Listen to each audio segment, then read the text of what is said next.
Der blev kørt 20% for stærkt, da 3 danskere mistede livet i en busulykke natten til lørdag. Rejseselskabet har ellers hidtil afvist, at der blev kørt for stærkt, men i dag kom det frem, at hverken rejseselskab eller vognmand kendte de tyske fartregler. Regler, som både danske og tyske eksperter ellers siger er krystalklare. Så var det her, vi kørte til højre, ikke? En elev er ved at tage buskørekort på Uddannelsescentret for Kollektiv Trafik i Skovlunde ved København. Her fremme i lyskrydset, der kører vi til venstre. Her er der ingen tvivl om, hvor hurtigt en turistbus med anhænger må køre. Man må aldrig køre mere end 80 km/t med en anhænger på en bus, uanset hvad bussen selv er godkendt til. Den danske bus, der i lørdags kørte galt i Tyskland med 3 døde til følge, kørte langt mere end 80 km/t.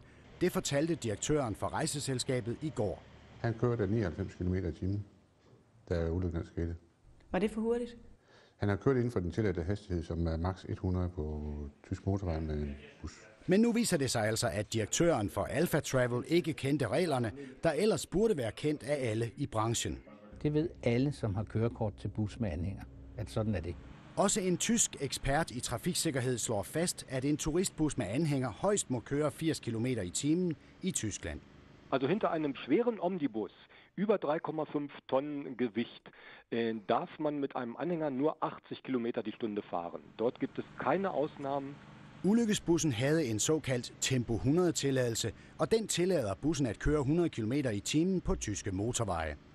Men hvis bussen har en anhænger bagefter, sådan som den danske bus havde, så må den kun køre 80 km/t.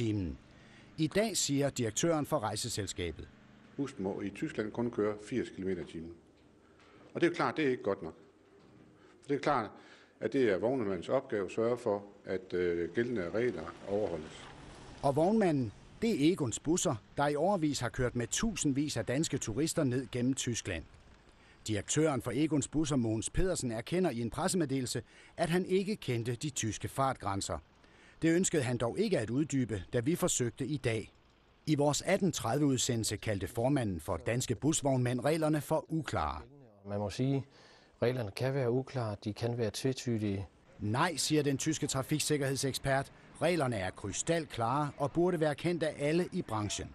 Die Regelung ist ganz klar und eindeutig. Das wissen alle Fahrer, das wissen alle Betreiber von Omnibusunternehmen. Så skal jeg kraftigt understrege, at det altså endnu ikke er klarlagt, om overskridelsen af fartgrænsen var årsag til den her tragiske busulykke i Tyskland forleden. Og